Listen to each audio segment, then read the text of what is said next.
Welcome back to the PowerSwitch, gaming's call-in talk radio show. My name is Peter Spezia, and today is February 24th, 2019. This is the 56th episode of the podcast. Thank you for tuning in. We use Discord as a means to add and drop callers to talk about video games, and switch the power that is found in a typical gaming podcast. You can join our server to participate during recordings at rhymeswithasia.com/call. On today's episode, Google's GDC keynote in March, and rumors of Xbox Game Pass on Switch in our headline roundup. Our main topic is Reggie Fils-Aimé's best moments as president of Nintendo of America, as he will retire in April. And then we will get to your calls if you're tuning in live on Discord. So I hope you've been having a good week playing games. I happened to beat Katamari Damacy Reroll, The Walking Dead, the final season, episode 3. That was really good in particular. And I beat Life is Strange 2, episode 1, though I guess there are rumors about episode 2 on PS4 possibly messing with saves. So I'm going to wait to see if those kind of sort itself out. But I really want to get to episode 2.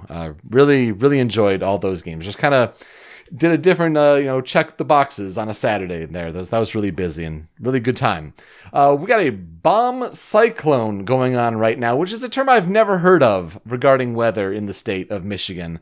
But it means really high winds, like up to 60-mile-an-hour winds, and people losing power. So we're going to knock on wood, keep fingers crossed that we can keep this going and recording here for you today.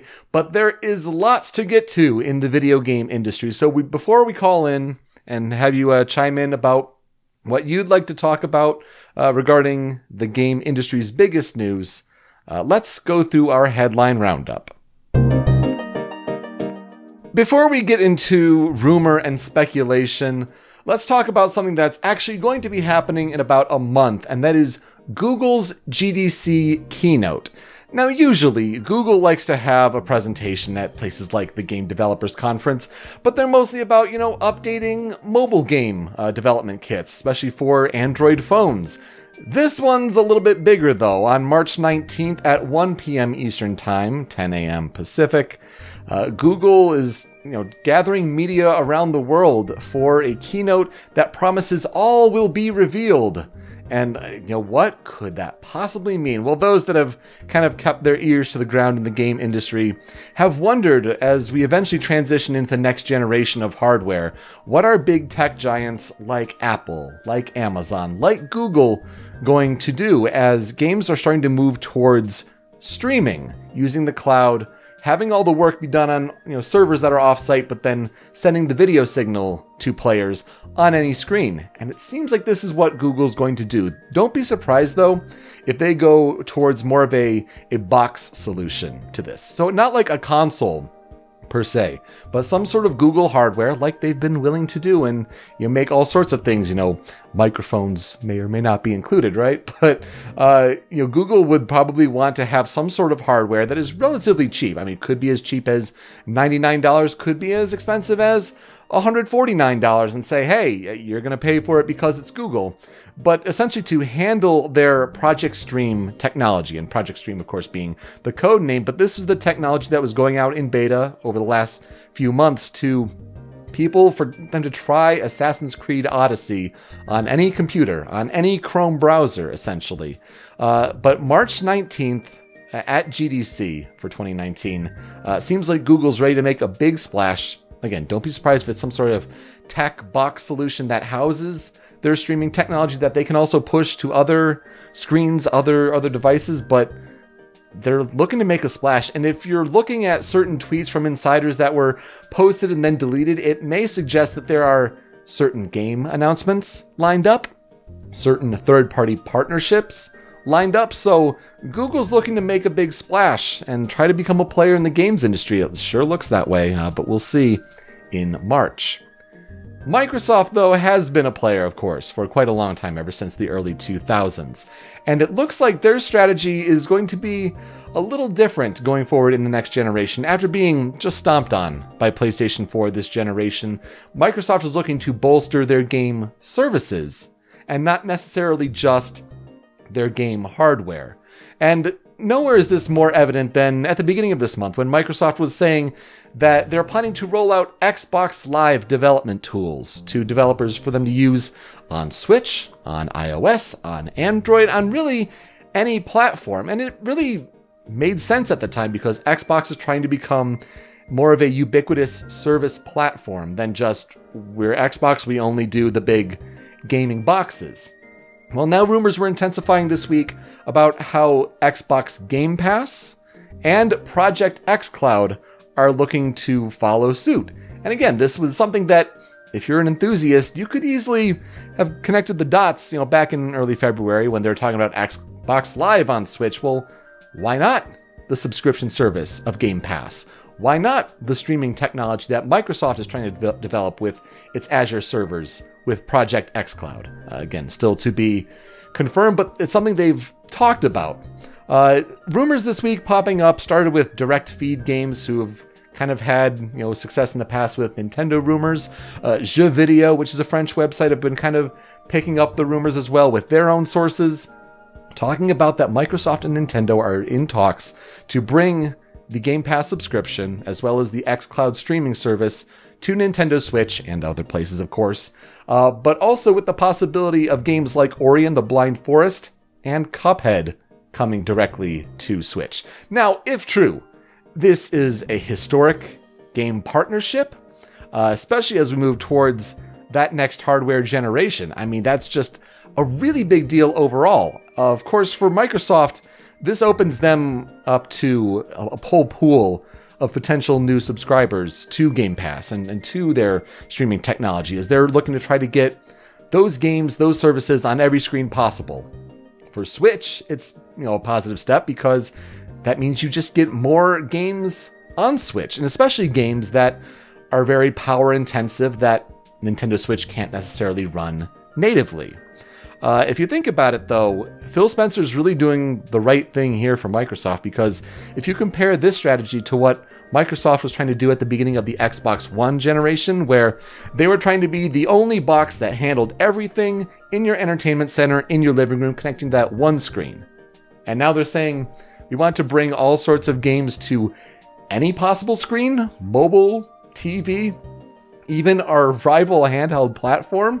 It's really going to be fascinating to see how this pans out, and because it's definitely the big rumor talk of the industry this week. Nothing proven, but when you have big events like E3 coming up, when you have just the rest of the year possibly, as all of these different streaming technologies start possibly being in play, it could be even as soon as Google's device and technology. Going to be very interesting to see. Couple takeaways here. First of all, how does Sony respond?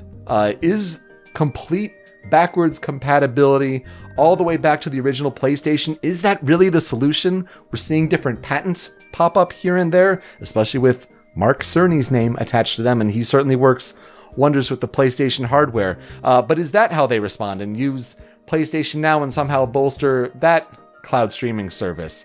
Is that how they kind of counter a possible team up with Microsoft and Nintendo in this way?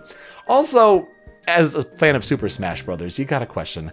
What does this mean for Super Smash Bros. DLC? Are we going to get a Microsoft connected character? Chances certainly seem high, especially if talks like this continue. And then you may, if you follow all the Super Smash Bros. Rumor speculation, this may seem like old hat to you, so I apologize, but really the talk for Microsoft characters boils down to, do they look for the audience reach and the possible draw there of Steve from Minecraft? Or do they go towards the fan anticipation, the fan hype, as well as the Nintendo historical connection of Banjo-Kazooie? I think those are the two biggest possible points there, so something to keep an eye on for sure. Microsoft is not going to abandon hardware, though. Think about it. Game streaming, at this point in time, in its infancy, is going to aim for 1080p resolution and 60 frames per second as its ultimate goal. That's going to be the key. And because game streaming still kind of has to be tested out in this early time in the market, Microsoft is still going to need hardware to fall back on for at least this upcoming generation. Now, we've known reports for a long time that said the codename Scarlet is connected to these plans, that it would represent a dual SKU hardware solution where you have two devices, one of them being a lower power, lower cost sort of box to get people into the Xbox ecosystem, especially with the xCloud streaming services. And then you have the higher priced, higher powered box for enthusiasts, for the hardcore gamers, so to speak, who want the 4K, HDR, best performance possible, a PC-like sort of box, and kind of experience that Xbox One X has been setting up the last couple years. Well, now insiders are saying that this lower box is codenamed Lockhart, and the higher box is codenamed Anaconda. And particularly noted Microsoft insider Brad Sams over at Thurrott.com is saying that these systems won't launch until fall 2020. However, they will be detailed starting at E3 2019. So that's certainly interesting when we start bringing this show back and the different E3 yes or no questions that could possibly be built around that, right? Furthermore, though, he said that Halo Infinite is being targeted as a launch title and that the game, quote, is trying to make the story adapt to decisions the user makes, and it may have more RPG elements than prior versions of the series. So again, Microsoft trying to make big waves in possible rumored talks with Nintendo on the streaming front, but they still need the box at the end of the day to kind of fall back on. They'll make most of their money, honestly, from subscriptions. And that's why it's a big deal that Game Pass is such a big deal. The software side of things. Hardware, you could take a loss if you really wanted to, but they still need that to fall back on as the streaming tech is still very much in its infancy. That wasn't the last, though, of possible Microsoft Nintendo rumors there, as Game Informer's senior editor Imran Khan made an appearance on Kinda Funny Games Daily recently, and he said, quote, "There's a game that's thought to be dead that Nintendo's reviving, and it's not one that people would expect. It was very much a title that was dead and buried, very officially canceled." So some people are using the Microsoft partnership rumors to think that this could possibly be Scalebound. That game that was canceled at the beginning of 2017, right when we started this show way back in the day. It was, with the dragon combat, it was Platinum Games, all that stuff. Interesting to think that might be the case, though there are certain aspects like the game's power and scale, as well as the current IP rights that really call that into question. This is more just to throw it out there as a placeholder. If something like that does happen in the future, that we really do see a long thought buried game brought back to Nintendo Switch, just to kind of point this part out in sort of the history of time, I guess, as it were. Let's get to talking more about Nintendo, though. Couple big rumors going around in sort of that sort of sphere. Could you believe that Pokemon Generation VIII might have an announcement happening this week? There's a Twitter user of Muguwus, Muguwus, that posted tweets from February 11th to 13th about really what ended up being the Nintendo Direct details on February 13th. First of all, on January 24th, he said next month, but then in a string of tweets throughout a couple days before the Direct, he said Yoshi, Final Fantasy, Fire Emblem, Daemon X Machina, Bloodstained, Mortal Kombat, Box Boy, 2D Zelda, Mario Maker, Dragon Quest, Star Fox, Platinum Games, Assassin's Creed, and 5 minutes on 3 houses. That certainly does sound like a really good summation of what that Direct was kind of all about, right? So it's worth noting that on February 20th, he said, Pokemon soon. Wow, that's certainly interesting. Other Twitter users like @ActualArrow points out that other leakers of Generation VII details are starting to post that they're hearing that Pokemon news may happen soon. As he says in this tweet, quote, "The legendary Chinese Riddler, who's hinted and gotten multiple things correct for both Pokemon Sun and Moon, as well as Ultra Sun and Moon, is saying he's seen the Pokemon Gen 8 trailer, and that's coming next week, and brought him to tears. Is it finally time? Cross your fingers." A couple of things also tie in with this, and it's mostly around Nintendo New York's plans for events held at that big store this coming week, because Pokemon Day is seen as February 27th. So among this Pokemon Day sort of events throughout the week, Nintendo's New York is talking about Q&A sessions with Treehouse members. And what could they possibly talk about if Generation 8 isn't talked about? It's certainly seeming like the tidal waves are kind of moving about Generation 8, so keep your eye on that one if that ends up happening this week. And then we get people digging into data mines for Super Smash Bros. Ultimate, particularly with the Joker DLC character. Now, you may remember in December, there was a 5-channel leak, which 5-channel used to be, I believe, 2chan, the Japanese text board, and they kind of renamed themselves. But you may remember, if you are tied into the Smash Bros. News and all that, that there was a leak of someone saying, Joker. The stage is Mementos. Jack Frost appears on screen with a skill. Marketing of P5R, complete version, and P5U, fighting game. P5R is 2019. P5U is delayed because ARC is busy with the development of a Grand Blue fighting game. So, of course, at the time, Persona 5 fans were just like, Mementos would be the worst possible stage you could select from all Persona 5. And as a Persona fan, that's something I still agree with. But it was just talk at the time, right? So then there's a Twitter user of Dr. Hypercake, who eventually found code names of DLC characters in data mined code before Nintendo kind of patched it out, where Pakun was related to Piranha Plant because Pakun Flower is like the Japanese name for Piranha Plant. There's also the codename of Jack and the codename of Brave. So Jack then being Joker, kind of the card connection there. And people speculating about Brave, but tied into this possible 5-channel leak, if it all turns out true. It's where all the Dragon Quest talk comes about. And when we say that, 5 minutes of Dragon Quest 11S Definitive Edition, all that, that's kind of, setting the Western audiences up for a possible Smash Brothers reveal. That's kind of where all that talk seems to come from, because Brave has a connection of Yusha in Japan, which ties into Brave. There's a Dragon Quest connection there, so keep that in mind. So recently, Dr. Hypercake is back, and he posts about a data string that he found where it says Jack _ Mementos. That's pretty unusual, but he's noting how it's kind of done in the same way where stages are noted. So that might end up being true, but he wasn't done.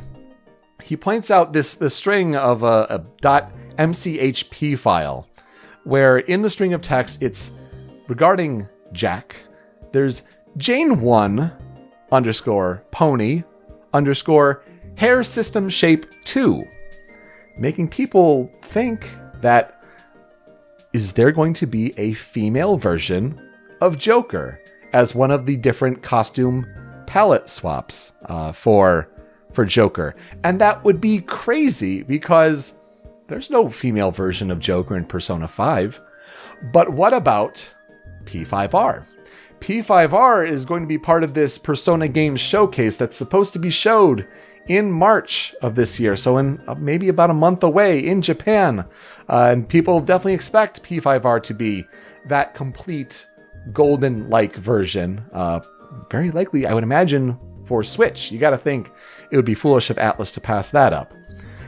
Is a female main character path going to be available, though? It certainly would take a lot of work. You have to kind of rework all of their confidants, all the different character interactions. That's a whole lot of localization to rewrite and dialogue to re-record.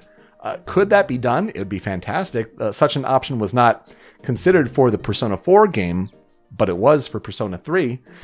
Was long thought that, Atlus has abandoned the female main character in Persona 3 Portable, and then here she shows up in Persona Q2, and it has a lot of fans questioning that. So definitely something to keep an eye on. I would say it's a bigger deal for Persona 5 fans if there is a female Joker, but it would make sense why they haven't showed necessarily gameplay of Joker in Smash yet, if they're waiting for that Persona Games event in Japan to reveal that information.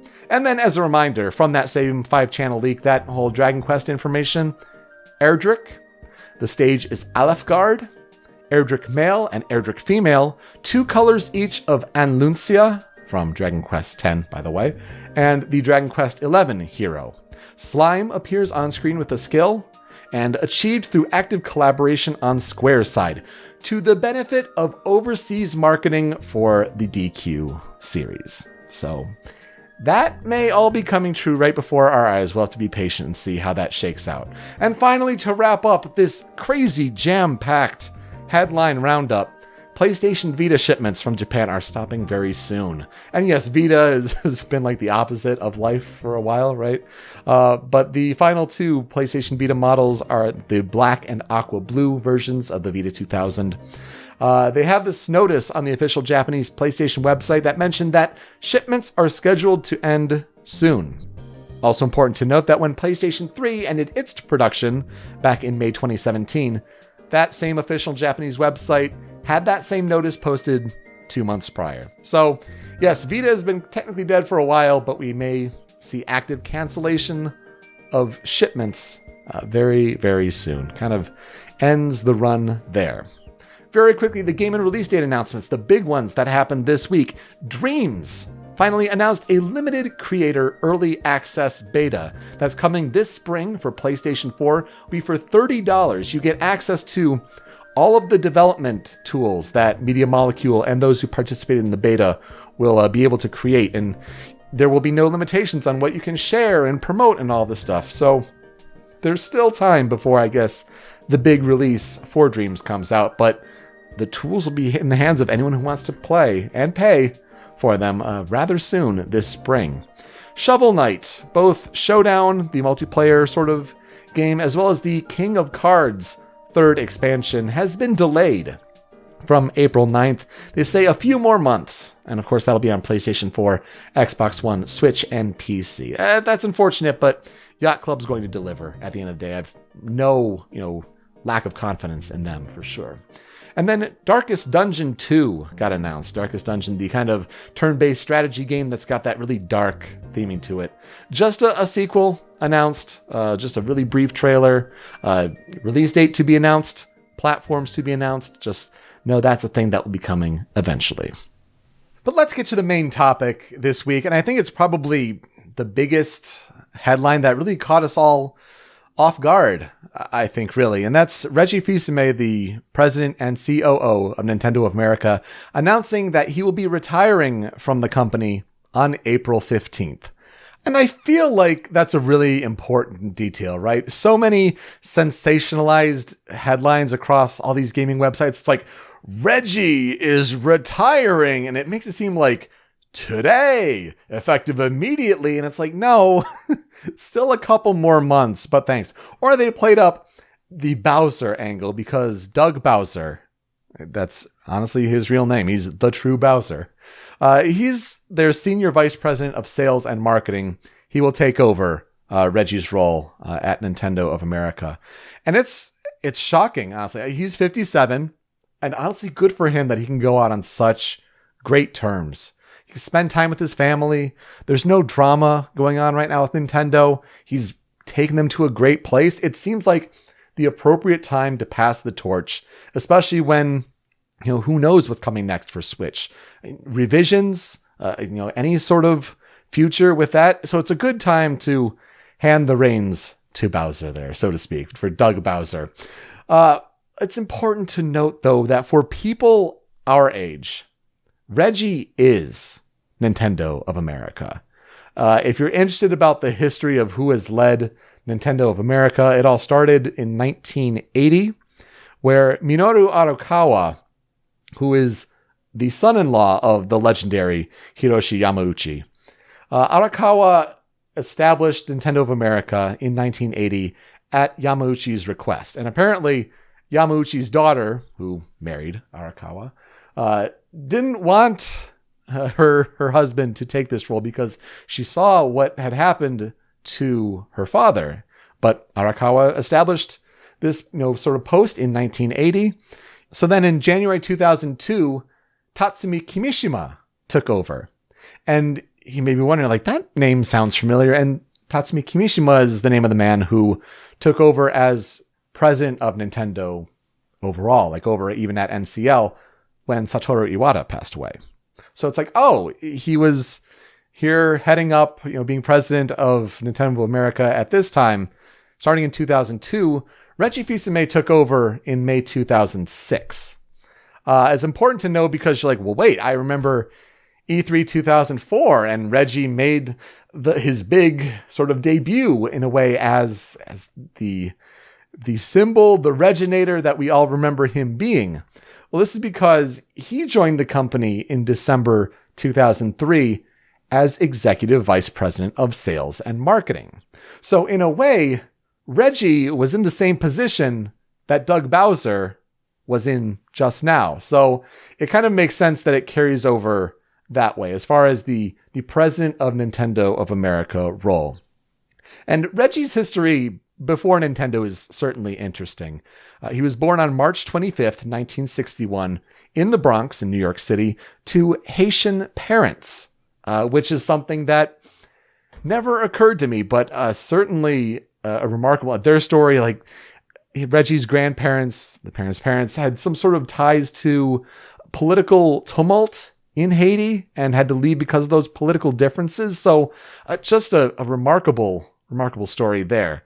So Reggie attended Cornell University for applied economics. He's had certainly several positions as head of marketing or, the top marketing spot at different companies, including Pizza Hut, where he helped launch the Bigfoot Pizza and the Big New Yorker, which I certainly remember, TV back in the day, maybe Kids WB is like, oh, the Big New Yorker on Pizza Hut. So it's interesting to see that connection there. He was also head of marketing at Guinness Imports for a time for that Guinness beer.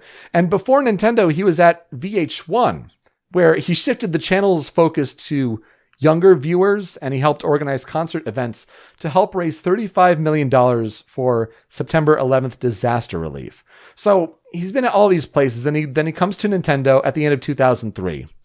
And of course, we remember him on stage at E3 2004. And that's a big moment. But I kind of wanted to talk about what I think are the best Reggie moments, or at least my favorite Reggie moments. So top 5 here. And I kind of group them in overall categories because certain ones have like multiple layers. But let's start at number 5.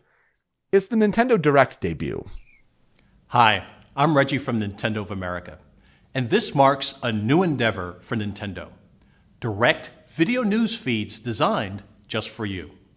For this first installment, we've got some important news if you're an owner of Nintendo 3DS or just thinking of becoming one. And really, if you're neither one yet, what's wrong with you? When Nintendo Direct, a foundation that we now know begins, and within 30 seconds, Reggie is saying, and if you aren't interested in the 3DS, what's wrong with you? I mean, that's the kind of classic bold talk from what we knew as the Reginator. So that's a special moment, especially considering how far Nintendo Directs have come now, for sure. Number 4 for me personally is the Smash Brothers Smack Talk. I play all of the Nintendo games. I suck at Smash. but my opportunity is coming with Smash on 3DS. Because now I'm going to play it on the go. I'm going to be able to come back up next time and kick your ass. And Reggie, for being the president of Nintendo, you suck at Smash Bros. Whoa! Look. Oh, gracious in victory, look. Reggie. So gracious. So I spend 16 hours a day running a company. John. You spend 16 hours a day playing Smash. All right. To say at that E3 tournament for Smash Bros. Wii U to Hungrybox, who asked for a friendly, and he says he's going to come back and kick your ass. I mean, that's Reggie for you. And the next year, when he gets smoked as Ryu, and then, Hungrybox is talking a little smack, and he said, well, I spend 16 hours running a company. You spend 16 hours a day playing Smash. I mean, classic stuff from Reggie for sure. Number 3, let's go E3 on stage. My name is Reggie. I'm about kicking ass. I'm about taking names. And we're about making games. What we call a body check on somebody. So today, I think we'll do it with Reggie. Hi. My body is ready. I'm hungry now. You scare me, Reggie. Oh, I'm coming to eat you. Certainly a few key moments here. The first one is that classic E3 2004. And remember, you may not know, but Nintendo was in a really kind of weak place. 2003 was one of their weaker E3 press conferences. It was kind of a strange transition point for the life cycle of the GameCube. But 2004, so when Reggie steps on stage and introduces himself in such a bold way, it's legendary. He introduces Nintendo DS to that crowd. And how does that conference end? The Twilight Princess reveal. The one more thing. And Shigeru Miyamoto with the sword. It's a legendary conference for sure. But he's had other great moments on stage, as you've seen. I mean, My Body is Ready. Everyone references that, but it's like, do you really remember what that's from? It's demoing Wii Fit and competing against Shigeru Miyamoto. I mean, My Body is Ready. And then something silly, even like demoing Zombie U with Ubisoft and the Wii U, and I like French food, and with their little zombie sort of image layover. I mean, just great moments from Reggie on stage. But better than that, I think, are the E3 skits. Come on, Reggie, give us Mother 3! How about this instead? Nintendo 64! My puppet body is ready.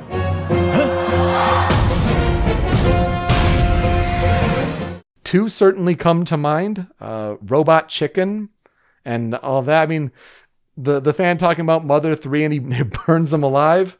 But there's also the Star Fox Muppets. That was certainly an odd way to begin that E3 press conference for sure. But the partnership with Jim Henson Studios to have those three pillars of Nintendo change into Star Fox characters, I mean, just classic stuff you're never going to forget.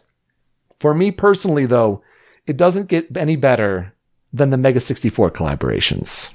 Can we show the new Smash Brothers at Best Buy or something? To allow people to play Smash Brothers at Best Buy nationwide during E3 would be a huge undertaking.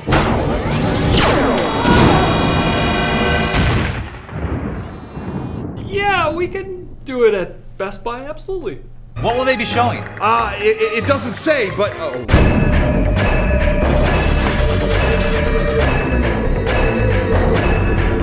I am a new peripheral here, made by Mr. Miyamoto. Forget about it. I'm just going home. We're going to bring back the Nintendo World Championships. It'll be the first time we've done it in 25 years. And I'm going to compete. Reggie, you can't be in the tournament. You're Reggie. You work for Nintendo. Not anymore.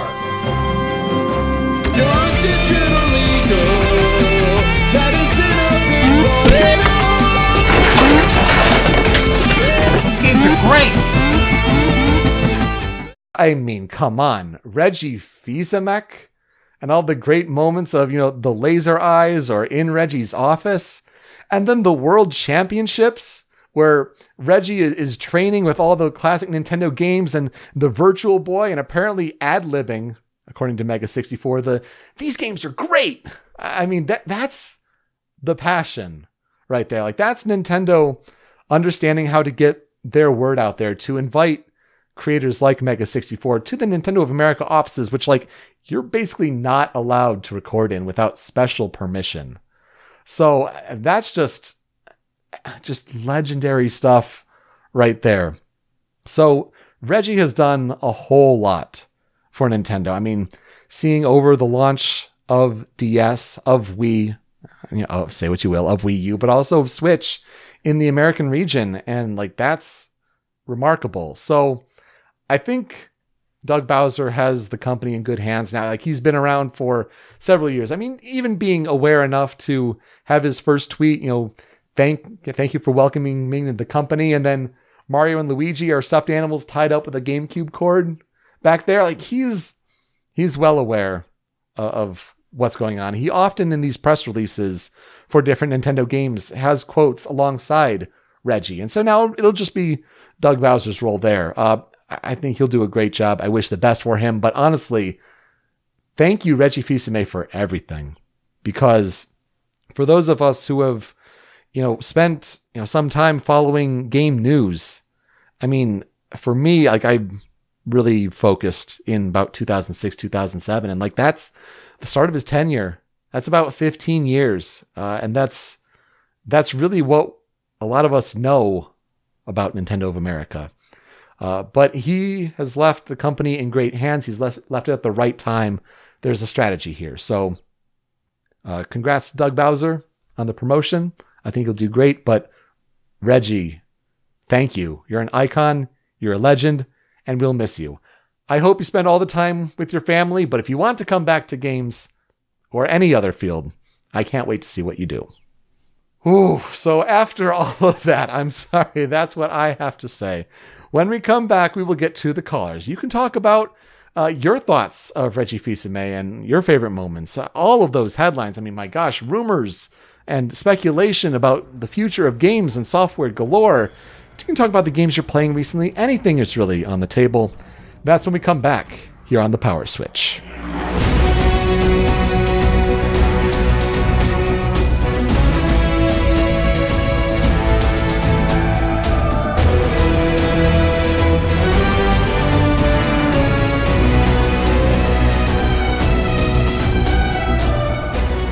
Welcome back to the Power Switch. Thank you for sticking around this long if you have.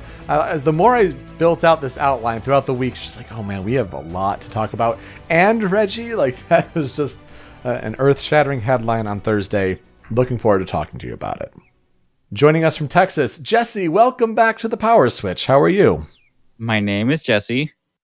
I don't got a whole bit to go with that, but I'm good. And I have a lot of feelings about this Reggie news, and I was hoping to talk about him today. Absolutely. Your voice is ready to be on the Power Switch. Give me your thoughts. I want to hear what you think about Reggie Fils-Aimé retiring in a couple months from Nintendo. So I'm 24, going on 25, and for me, I started paying attention to like gaming news around the time Reggie became a big part of Nintendo's publicity. So for me, between the DS and the Wii lines both coming to an end and Iwata passing away and Reggie now stepping down, this is kind of the end of that era for me. Like all these brands that were the key focus when I was paying attention, when I first started paying attention, are no longer, they're mostly done. They're in the past. 3DS will keep going for a while and it's got some good ports coming to it. But for the most part, it's all about this new brand, the Switch. Everything's changed. Like Nintendo Directs haven't even felt the same since Iwata stopped doing them. Yeah. They had a lot more sketches back in the day, and we don't have that anymore. It's more just straight up news. And I guess in some cases that's a good thing. But I don't know. In hindsight, I miss that touch of personality. Yeah, and I think Koizumi does a fine job for these recent ones. But like he's a kind of high-level designer. Like he's not necessarily like, president or anything like that. It's not like we're hearing from Furukawa, who's now the head over at NCL. We're not like hearing from him. I don't think we'll be hearing necessarily from Doug Bowser. I mean, maybe during E3, he'll have something to say to kind of introduce himself. I would imagine that'd be the first time we'll hear from him.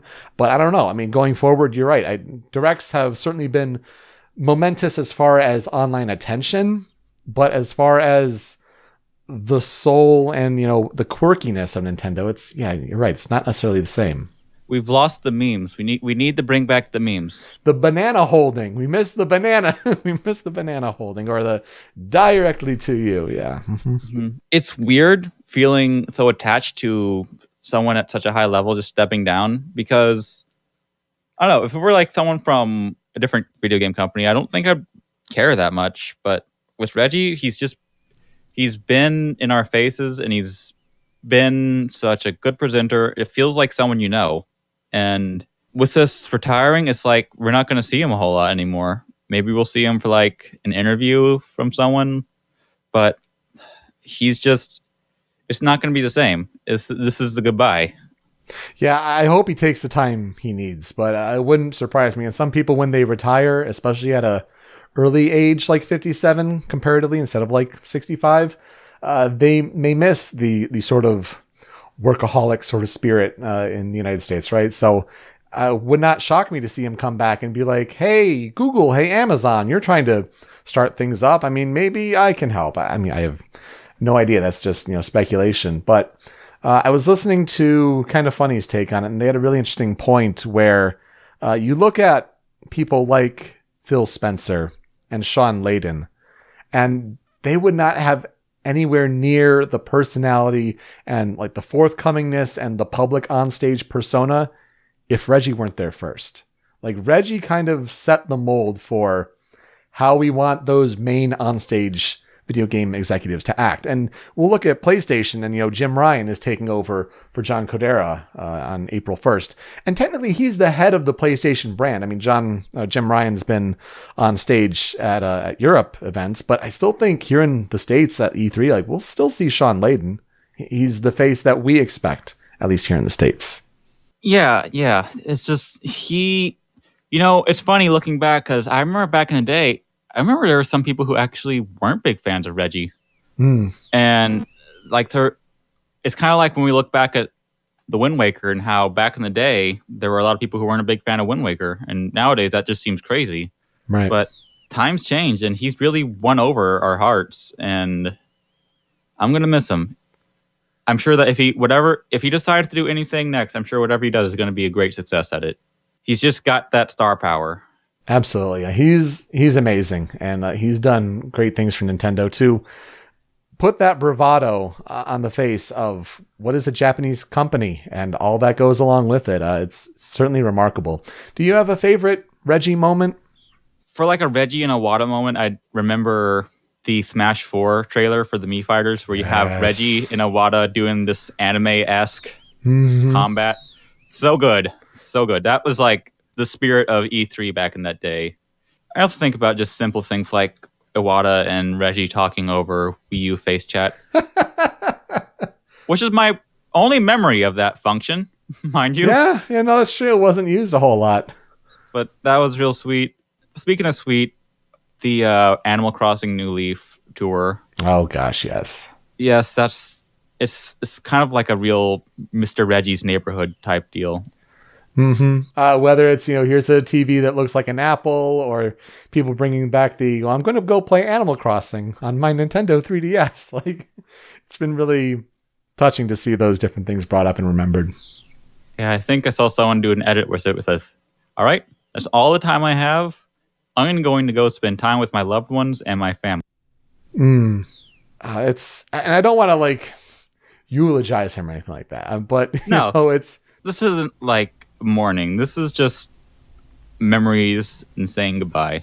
Thanking a great man for all that he's done for 15 years for Nintendo of America. I mean, it'll be, some taking and getting used to new regime there with Doug Bowser and, not the Koopa overlord sort of sense there, but Reggie's done great things, launched great products and made great memories. And, certain times when Reggie's made sort of powerful speeches or kind of heartfelt moments about gaming. I mean, there's that one, I think it was it E3 2018 here, where he just opened and talked about where games can take you with Nintendo Switch. I mean, things like that, man. Just, if you have not yet, just listener out there, go watch the video that Nintendo made about this with Reggie saying goodbye in his words.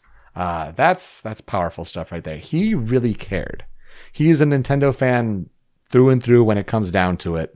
He was an exceptional leader, and we're really going to miss him in that role. How many other people in that position would actually just do a public goodbye like that? That really speaks to what kind of public persona that these Nintendo employees have. Sure. I think it also speaks to the great terms he's leaving on. Because if it were leaving in shame or out of, company losses, there's no way. It'd just be a very barren press release and that'd be it. And forget it, on to the next one. I mean, Don Matrick never got the goodbye rollout that Reggie Fils-Aimé is getting. maybe he just found out that Metroid Prime isn't coming out soon and he decided, I'm just quitting now. Yeah, I want to be at home with my wife and kids to play and experience Metroid Prime 4 with them together. I want to, any development secrets, I want to keep that all a secret. That's one way of looking at it. That's a good idea. I have one last idea for what he should go out on. So we have time for like one more Nintendo Direct with Reggie, right? So what we do is we have him go out as the Reginator. There's one thing that can't happen while he's at Nintendo of America. So he's going to be the Reginator all the way to the end. He's going to lower himself into the steel refinery, give the thumbs up. And that's going to be when we announce Mother 3. Oh, man. The one more act from Reggie. That'd be something. That'd be so good. But Reggie's done great things on behalf of you, on behalf of me, on behalf of everyone listening who's had him touch a big part of our life. Thank you so very much. Absolutely. Just the last thing I want to say, just an open thank you. I doubt he's ever going to hear me or anything, but just Reggie, thank you for giving so much and putting on such a fantastic performance for your entire tenure at Nintendo. I grew up listening to you, and it's just not going to be the same without you. Best of luck to whatever you do next. Well put. So very well put. Well, Jesse, thanks so much for calling in.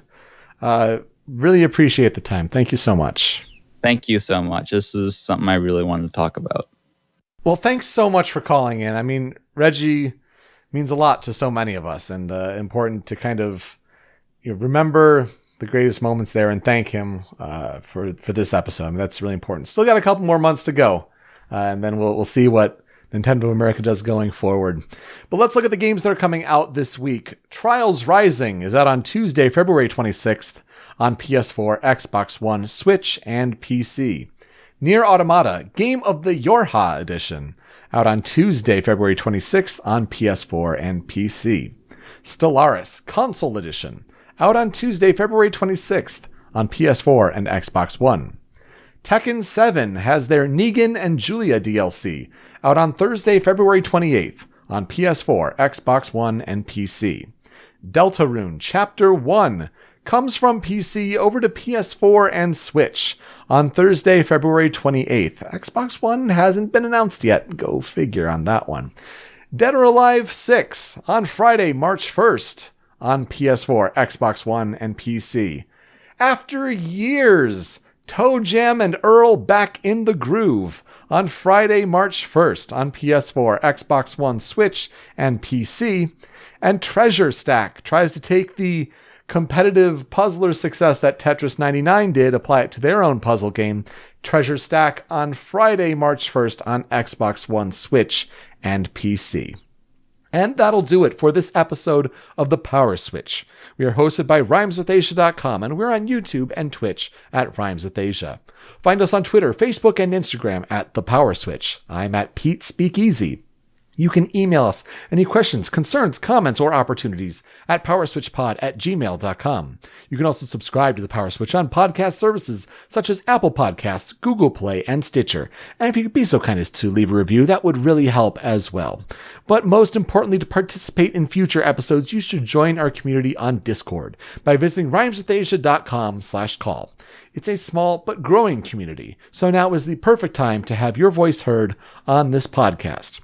If you want a YouTube video to watch, something I found within the last few weeks, and I've just really enjoyed watching these kind of compilations, this YouTube channel, Viction, Viction, Viction puts out different Twitch-themed sort of compilations, but the one I get the most joy out of is his perfect timing moments compilation. So this one in his compilation list, number 50, is like a kind of best of for all the ones he had done so far.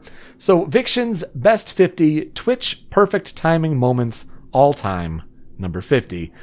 Good one to kind of start out there and watch just weird things that happen on Twitch when you're live, and different sounds can be chimed in by users, or things happen in game where it's just like odd how that eerily syncs up in the perfect timing. So check that out. Well, we made it through the bomb cyclone, everyone. Great job. Jesse was saying in the chat on Discord there before that it sounds like a pizza name. And with Reggie, that seems fitting. I'm sure if he was there at Pizza Hut longer, he would introduce the bomb cyclone. But glad to be here with you all. Glad to have the show back. Let's talk Kingdom Hearts 3 spoiler cast soon and see when's the best time to make that. Hope you keep playing great games, certainly. But most importantly, stay tuned to this Discord channel as everything develops. And regardless, whether it's live or on your own time, I look forward to you joining us for our next episode. With that, I'm Peter Spezia. Until next time, switch up, call in, game on.